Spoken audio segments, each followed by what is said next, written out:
Well, very few custom cars belong in the same sentence as the Y Job or the Phantom Corsair. The Fitzpatrick not only belongs in that sentence, it is arguably the most significant post-war custom ever built and probably launched the entire movement in the 50s. Well, like with any custom, it's all about being seen. It wasn't that much about performance. And that's exactly when Lacey designed this. It really didn't matter what the car was or the chassis was underneath. This one happened to be an early 40s Packard, a 1940 with a Super 8 in it. They did hot rod the motor a little bit back then. They got about 200 horsepower out of it. But as it went through a few owners in the early 50s and finally landed in Pennsylvania for about 40 years, that owner took out the original motor, put a small block Chevy in it, put in air conditioning, and for him it was about using the car and actually being seen in the car. I mean, can you picture this thing for 40 years running through the countryside in Pennsylvania, the guy using it as a driver? I mean, what a sexy looking car that you could jump in and drive. What's really cool as you drive this car is looking out over this great big long hood, 36 inches high at the hood, just over 48 inches at the roofline. I mean, this thing is a little bit shorter than a Corvette as far as height goes.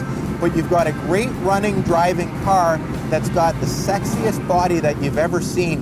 When I heard that Phil Lacey built this car with just one other gentleman in the evenings for 3 years, of course without a computer, 1947, without any draftsmen, his very first car that he ever built, and this is the end sculpture. I don't understand how he did it. The interesting part of this whole story is not about the car itself, though. It's about Phil Lacey. He's the fellow that designed the car. He's the genius behind it all. Well, when I got interested in automobiles, which was after World War II in California, and looking at the different cars, the first thing that came to mind was, why are these cars so big, so high? Why not chop them down? Why all that space under the hood? Why sitting on top of a chassis? Just didn't look right, so I wanted to try and lower it. Then I thought, what about the lines that we want to use, and how are we going to form them? We drew up several cars. This was only one of about 5 or 6 that I drew up. And this is the only one with those sweeping fenders on it.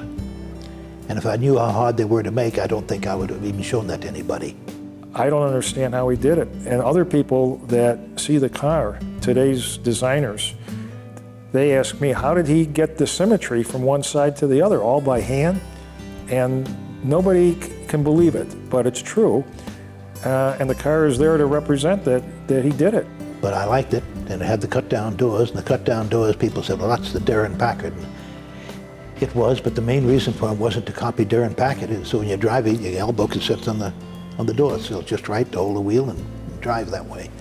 And it was designed and built in California, where you don't put your top up or your windows up very often. So it was just built strictly for being practical. And just about the time the car is finished, the Korean War was getting warmer, and I got a notice and said, report for active duty. And so I just had to leave the car alone with Fitzpatrick, who was a gentleman who had put up the money. And what he did with it after that was up to him. I was back on duty and hadn't been back on duty very long before they said, now we need you in Korea physically. And so with newly married, I had to leave my little girl and go back over to Korea for a year. And after I came back from Korea, they shipped me to Texas. And I never saw the car after I got married, after I got recalled active duty. Had no idea that the car still existed. The history of the car, as far as I knew when I bought the car, was there wasn't any real history. It was just called the Fitzpatrick, and it was a gorgeous sculpture. It was about 2 years later when I received a call that said, somebody told me you could help me find the Fitzpatrick car. My reaction to that was, why do you want to know? He said, my father built the car and designed the car. And of course, at that point, I wanted to talk a whole lot. Joe and I thought this was such a great story that we wanted to share this, with as many people as could appreciate. It's kind of a unique, one-of-a-kind car. One of these stories we didn't want to just keep it in-house. We wanted to share it. And so he got a hold of Peter and set this up with Peter.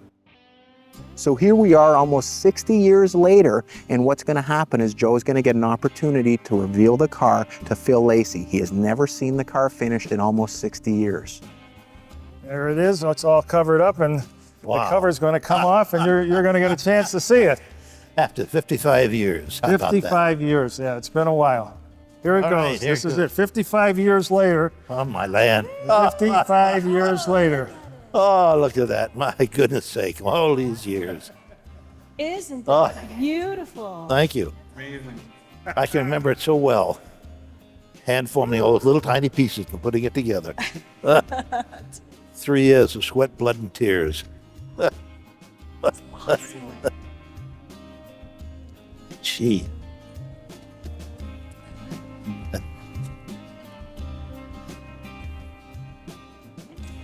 All these years. We finally meet after talking on the phone. Your dad's excited? Amen. Oh man, it's been a dream come true. We never thought we'd ever see the car again. You know, I was introduced to the car by pictures back in the '60s when I was a kid, and got interested in cars, you know, near the '70s or so, and never thought we'd see the car. Front tender is made of roughly over 100 pieces. Weld each little piece and get it hot and hammer form it. Go on for 8 or 10 pieces and then go back and make sure we get the curve we wanted. But each one was formed by hand entirely, all the way back to the rear.